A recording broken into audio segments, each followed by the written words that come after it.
If you found yourself addicted to SAO, you will be pleasantly surprised to learn many other anime based on massive multiplayer online role-playing games exist for you to try as well. Leveling Up anime is the best anime out there in the anime community, where it's the type of anime that most fans search for.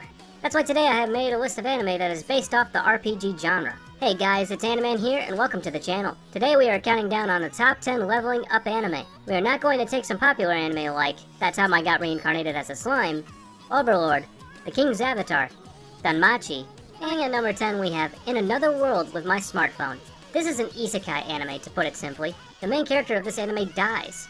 God feels bad, sends him to another world, and he gets a better life than before, as well as a harem, and he's overpowered as hell. Everything is as convenient as can be, and the list goes on. That is the whole plot of this anime. If you're familiar with the characteristic tropes of the isekai genre, you will spot a lot of them in this series.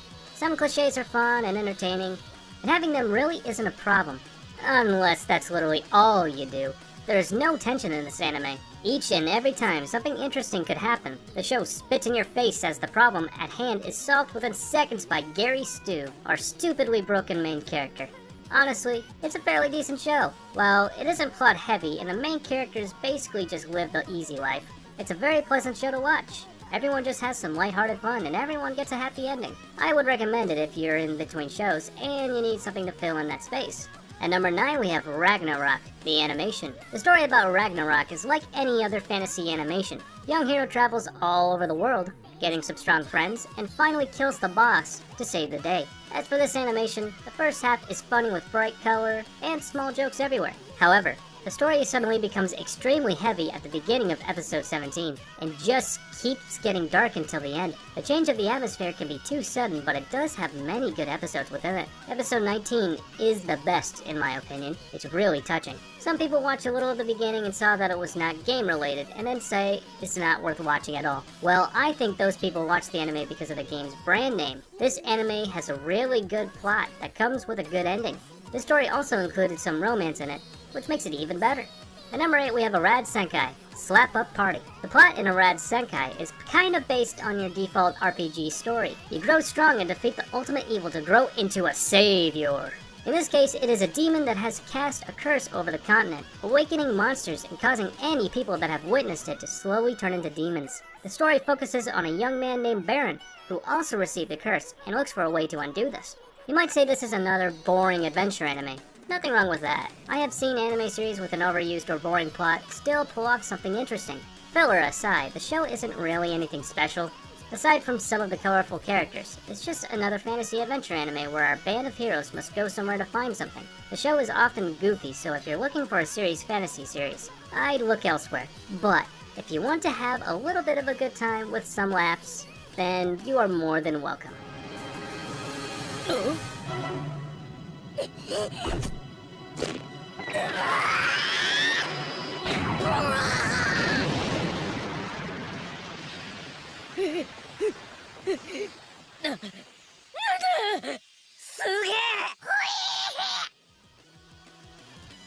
At number 7 we have Hack Sign.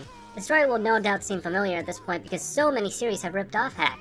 After a computer virus devastates the internet, a new web system is created, and shortly after, a massive MMORPG using virtual reality is born as the brainchild of a German computer genius with mysterious motives. A player called Tsukasa finds himself trapped in this fantasy MMORPG and is unable to log out, but is not aware why or even who he is in the real world. This is only a problem for Tsukasa, and no other players are affected by this. What makes this unique is that Tsukasa dying in the game world doesn't mean he will die in the real world. Instead, he just respawns and is still trapped, like an eternal purgatory. Tsukasa must discover the mystery of why he is trapped and find out more about this MMORPG and why it was created. The pacing in the series is slow, so it will take a while to get good. However, I appreciate that this series, unlike SAO or Log Horizon, focuses mainly on character development and psychological drama, rather than pointless action and fan service. At number 6 we have Senyu, a simple but really imaginative one in my opinion. One day a huge hole appeared in the world, and at the same time, many monsters started appearing. The reason though behind this is that the Demon King, Archimedes, that was sealed by the legendary hero Creason, was revived, and so that the king sent forth the hero's descendant to defeat the Demon King, all 75 of them. Seeing that there's around 1,000 years between the sealing and current time, it is hard to know who's the real descendant. So being the righteous king he is, he grabbed those who seemed fit. So Alba's, hero number 45, and Ross's, appointed by the king and from the royal soldiers, a venture had begun. It sounds simple and has a very serious feel to it, doesn't it? Incorrect! Senyu is a comedy, with only 4 to 5 minutes of showtime. More than 95% of it is comedy, while the other 1% is explaining the story, and the other 4% is the ending song. That's right. Don't expect your heart to be beaten into a pulp or staying up all night because of a horrendous plot twist. Just be sure to have your what the fuck face on because you're probably not going to believe what you are seeing. And be sure to have your water ready because you'll be laughing out loud until you're dehydrated.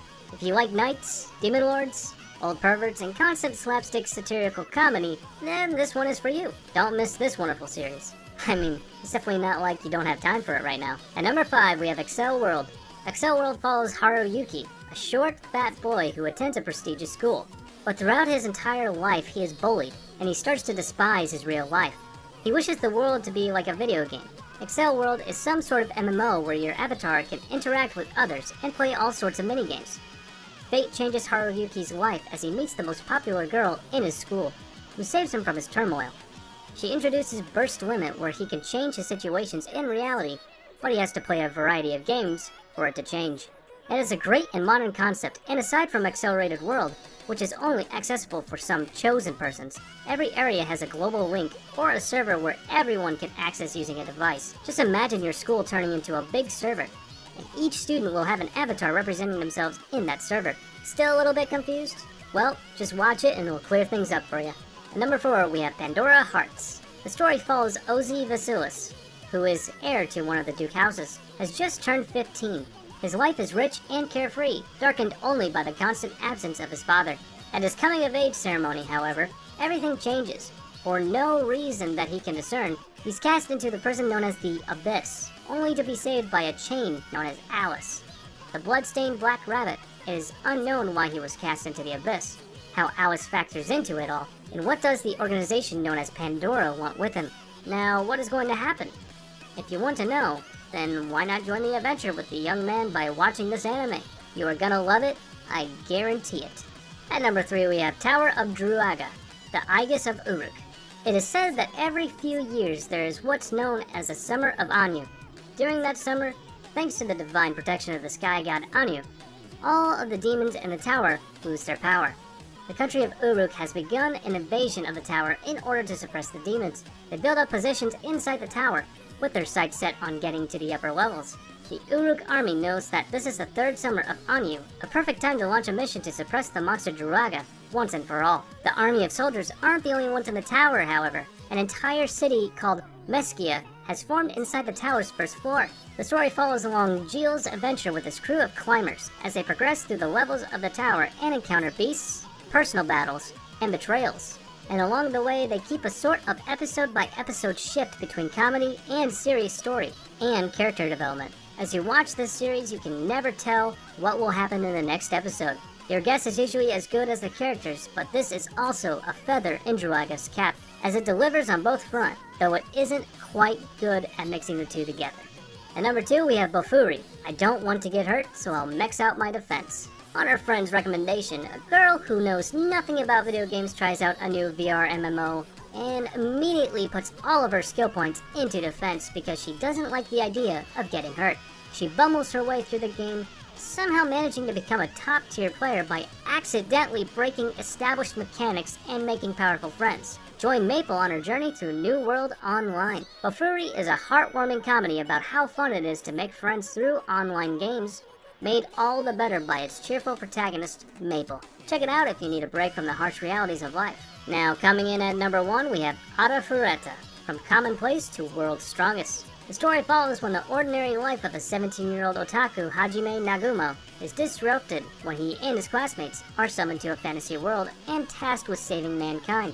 While his classmates are gifted with impressive abilities used in combat, Hajime is belittled for only gaining an inferior transmutation skill that lacks any real offensive power.